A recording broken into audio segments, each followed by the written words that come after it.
Hey there, Nomies. You know, working on a motor like Pearl's 360 here, the 360 V8, you use a lot of different tools. I mean, all kinds of wrenches and screwdrivers and the occasional hammer. And some specialty tools too, things like compression gauges, timing lights, things of that nature. It takes a lot to repair, work on, and maintain an auto engine, keep it running right. But have you ever heard of using a tailor's measuring tape for some engine work? Yeah, really. Stick around. I'll show you how a little bit later here on the MT and Me.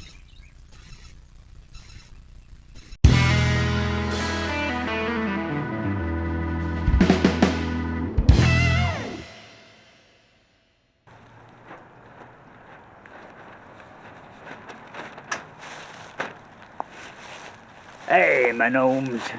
Welcome back to the MT and Me. What a change a few days will make. Check this out. Short sleeve t-shirt, right? Last week I was freezing my toenails off out here talking to you. And today it is, honest to goodness, 75 degrees. Absolutely perfect out here. And I don't really have time to do anything, but I wanted to just show you how beautiful it is. I mean, it's a clear blue sky. It is just absolutely gorgeous. I love it. If only it would stay this way. It'll get cold again, then it'll get real hot, you know. C'est la vie. Anyway, so I came out here to kind of evaluate the damage that I showed you last time around to my vinyl cover here. Remember, the wind caught it and didn't just flip it over, but I really can't figure out how it got from standing in front of Pearl to lying beside her with the top against the RV. It had to like come over and blow and then go. I don't know what happened, how it did it. I'd love to have seen that. I'd had a heart attack watching it, but I would love to have seen it. So anyway, it happened, and as you can see, I got a few tears. This is pretty pitiful, you gotta admit. It ripped it from one corner to the other and halfway up that. And that's just this side. The other side's got a tear down it too, pretty much in the same place. Plus I think there's a couple of small lateral tears in the peak area too. Oh, and it's torn about halfway over here on this side as well. It seems this one side over here is the only one that is relatively undamaged, but I don't think there's any salvaging this.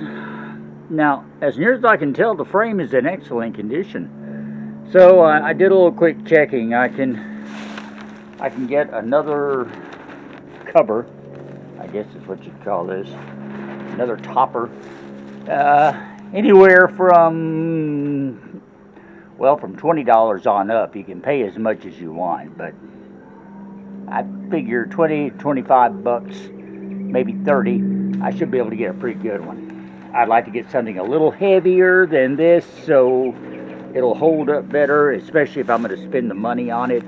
I think this whole rig cost me, it was less than 100 bucks. So, but the frame is good, so if I get another cover for it, then maybe we'll get a little more use out of it. Now, be smart next time and not leave it up when we're expecting extremely windy weather. It's really my fault that this happened. For letting it stay up and for not having it secured either. I didn't have any stakes in it, obviously. So, Stupid me. But anyway, I'm paying the price now. It's going to have to be, this top's got to be replaced. So, all right, so we got that out of the way.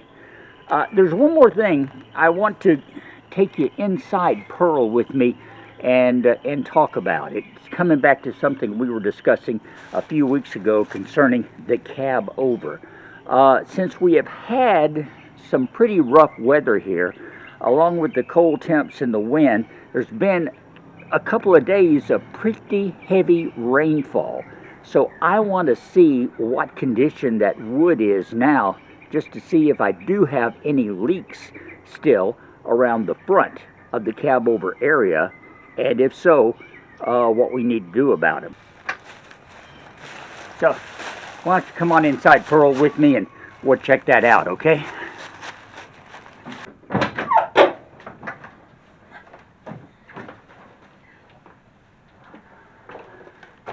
Okay, now to recap, basically all I did was set the glass windows on the front, Pearl's eyes, I like to call them, back in place. They are just sitting there, literally. They're not about to fall out because they're back at about a probably 30-40 degree angle, so they're not going anywhere. But they're not sealed in. I don't have any kind of sealant or tape around them. So I was concerned about water hitting the front of the cab over and leaking in around it. Well, we've had lots of water. Let's see how wet this wood is.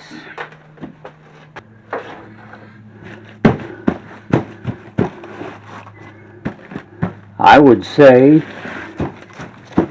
it is perfectly dry. That's great. That's really great. That means it didn't leak around my loosely fitting window frames here.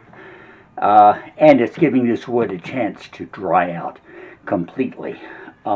Because, like I mentioned a few weeks ago, we got to replace all of this. It is completely rotted and water damaged all around the edge where it actually attaches to the fiberglass overcab. So it's all got to be replaced, which is going to be an interesting project. In the early days, when Ree and I were initially discussing doing this, because yeah, it's been in the plans for a long time.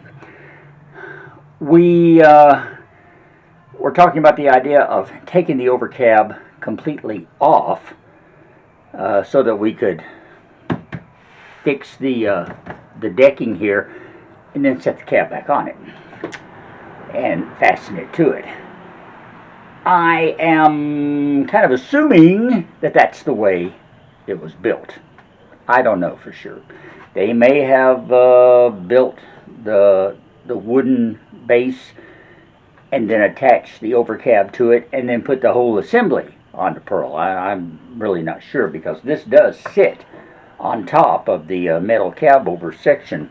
Whenever they build an RV like Pearl, they basically get a van that has nothing but the cab and then the open chassis behind it. And then they cut out the back and the top. Literally cut it out because they don't need it. They're going to be sitting some sort of RV assembly behind it and above it.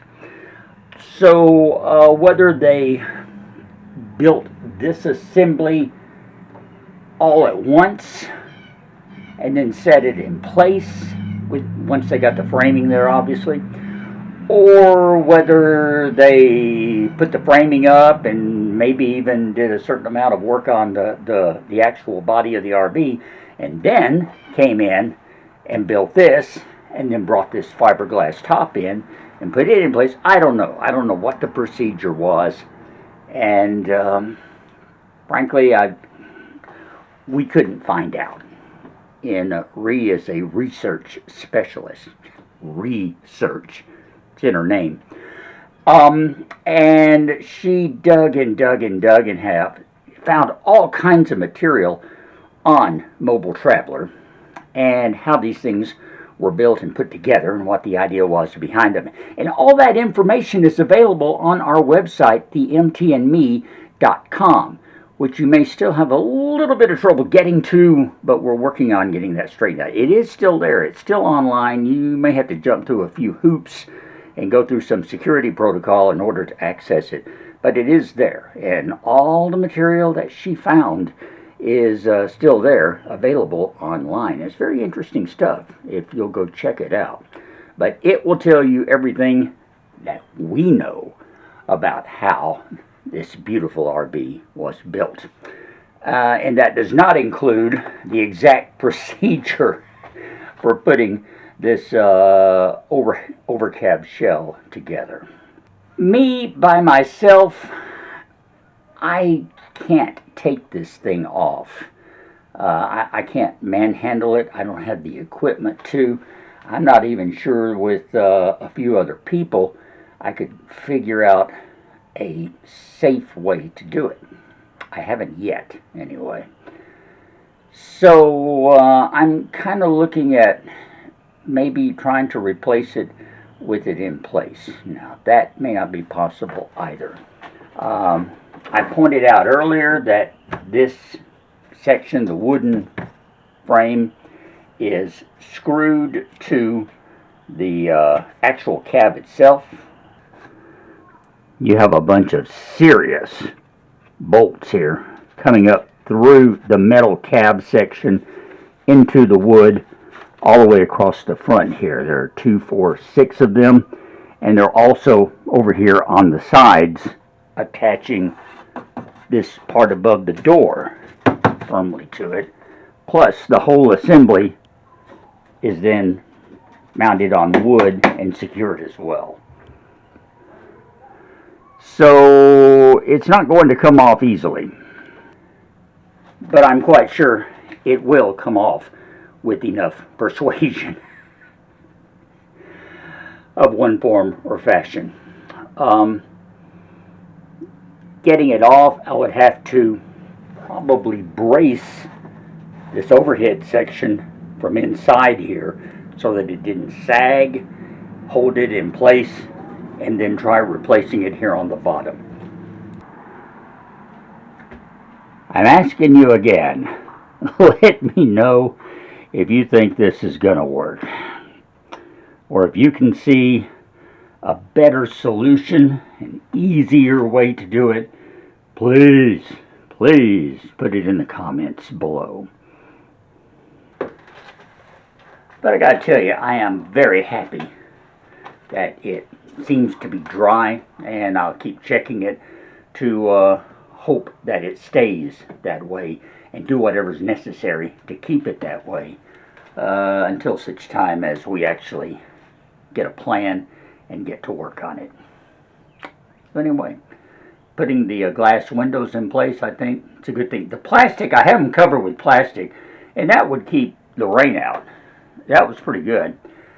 But the plastic would leak invariably. This plastic, anything you cover with plastic on the outside, especially in sunshine, direct sunshine like she is for much of the day, UV radiation is going to break it down pretty quickly, and it's going to shred and start leaking. And that's exactly what happens with it. I've covered these things with plastic 3 times, maybe 4. Maybe I think this is the 4th round actually that I just did redoing these windows and openings.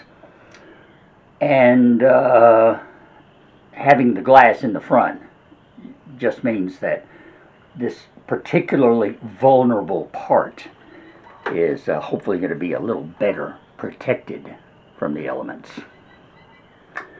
Okay, I hope in the next day or two I get my carburetor part.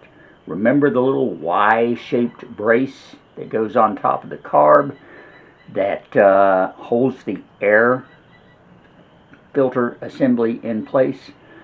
It's been almost 10 days, and I'm actually coming near the end of the delivery window. So I'm really hoping that in the next few days it's going to show up in my mailbox. And if it does, we will get right back out here, no matter what the weather is, and see how it fits. So, stand by for that, or maybe something completely different coming up here on the MT and Me.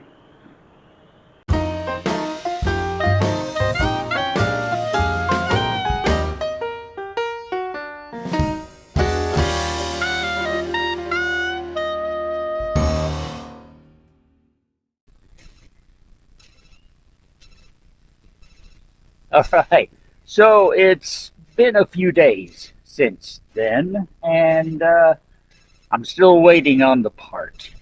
Check the mail every day, check my emails. Finally got a notice that your delivery has been delayed, but it is still on its way.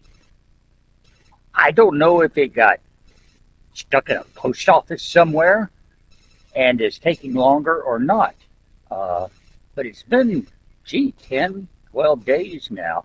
It only had to come from Florida. I could have driven down there and gotten it and brought it back by now. So, yeah, we'll give it a few more days, and then I'll be calling up or sending some emails and finding out where my part is.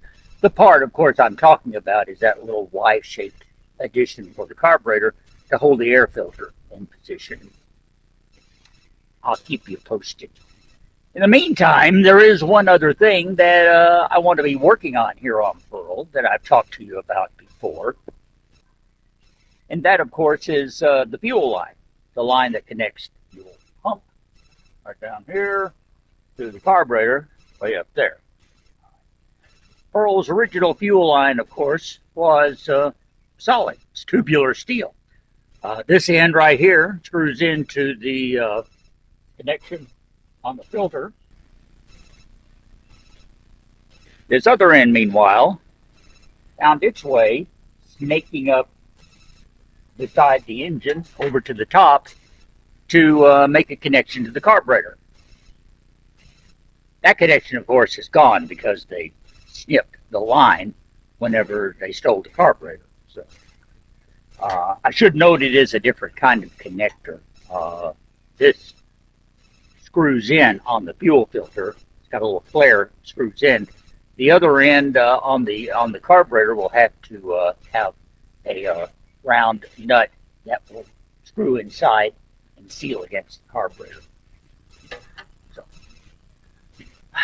now the question is, going from point A to point B, which is the flow of the fuel from pump to carburetor, how do we make that transfer now?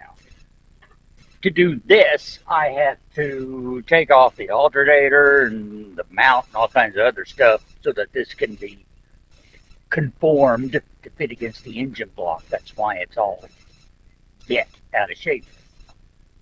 I didn't do that. It came that way. So, just letting you know.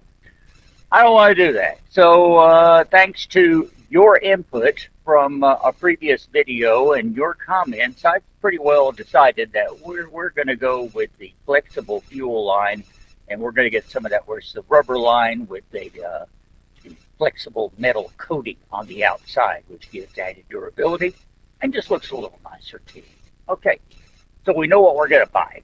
We know what kind of connections we have to have on both ends. The remaining question is, how much do I need? How long does it have to be? And I was pondering just how the best way to measure that was. I was sitting at my computer desk and looked down, and lo and behold, there's a tailor's tape right here. I'm thinking, oh look, a flexible measuring device. How convenient.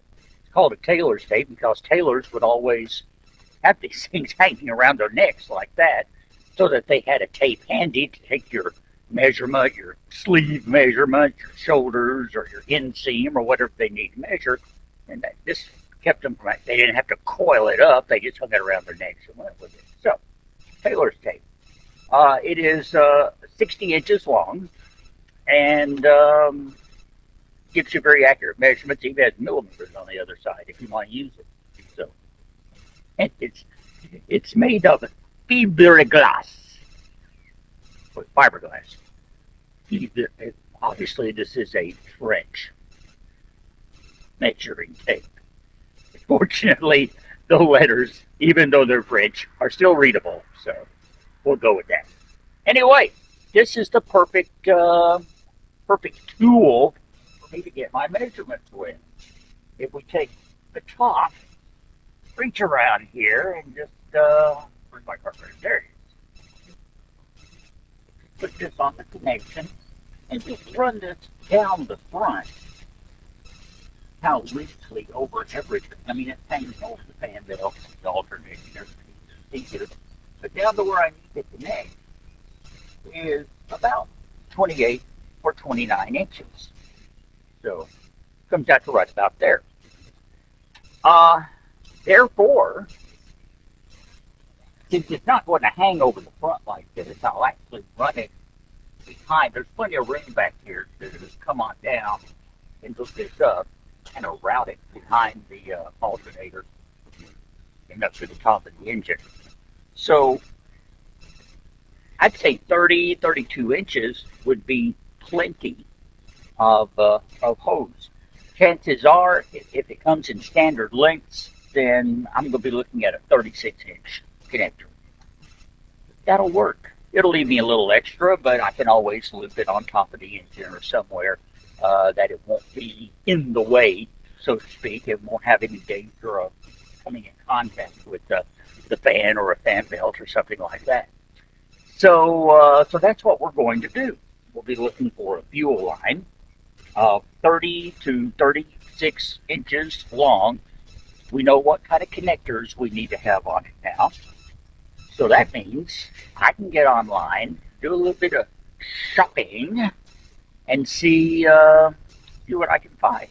And maybe by next week, I can have it here and we can put it on. Assuming, of course, it doesn't come from the same place in Florida that my carburetor part is hopefully on the way from. You just never know, do you? But anyway, we'll hope for the best. Maybe next week we'll have both parts and we can do all kinds of work on Pearl. That would be great because I really haven't done much work today. But hopefully we've set the stage for a productive week next time around. Hope you'll be here to join us on the MT and Me. Thanks so much for watching. You know, below you can give me a thumbs up on this video. You can click subscribe if you haven't already done that. And by all means, watch for us every week to see what we have going on as we continue to work towards getting Pearl's motor running. And see you next time around. I love you, my nomies. Thanks a lot for watching and for all your support. I'm Russ. As always, we'll talk with you.